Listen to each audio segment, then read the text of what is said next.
The whistleblowing website WikiLeaks has begun releasing sensational information on the multi-billion-dollar global spying industry. The database contains hundreds of documents, shining a light on the methods being used by secret services all over the world. RT's Laura Smith now joins us live with details. Well, Laura, go on then. Tell us all about these spy files, will you?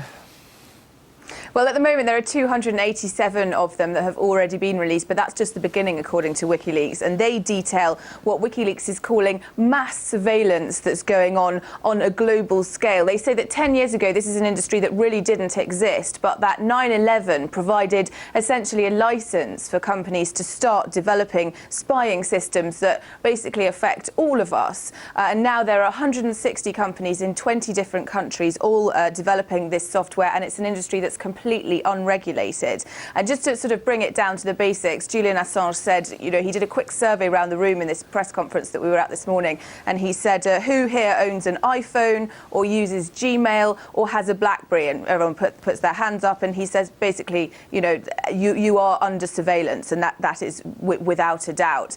These systems are able to spy on email, they're able to track what you look at on the internet, they're able to track keystrokes of what you search for in a Google search, for example, and that telephones are inherently tracking devices in their own right. You're carrying around a device that enables people to know where you are at any given time. There's also software that can be remotely installed on your telephone to record conversations that you have, and also, amazingly, to take photographs of you and whoever you're with and send them to whoever wants to see them, the relevant agencies. The CIA apparently is using software which can detect a voice print and match it instantly and know who it is you're speaking to, identify callers on the telephone. And in fact, Assange has been working on this for some time, and he told me when I interviewed him some months ago that Facebook was a perfect tool for the CIA, that the CIA could essentially track anything that was going on via Facebook.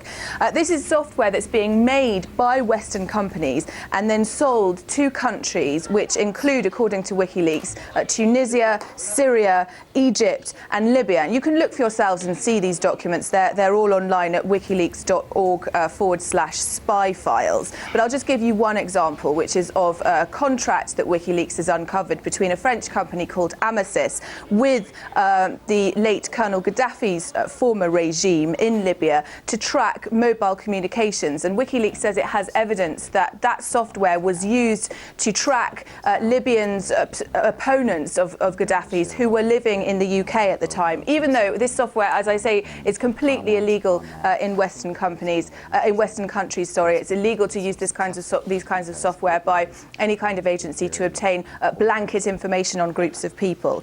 In Tunisia, WikiLeaks says that it has proof that the use of this software and the information gained from the use of software like this has resulted in people dying at the hands of the regime. And it's not being used anymore to track individuals. They were at pains to point out that it's used to track whole communities, whole ethnic groups, whole nations, surveillance on an industrial scale. And Assange didn't have any advice to us as to how we could protect ourselves against this kind of tracking. He said that counterintelligence software must be developed, but it hasn't been developed yet. More files coming out, as I say. Wow. RT's Laura Smith there, live in London. Thank you.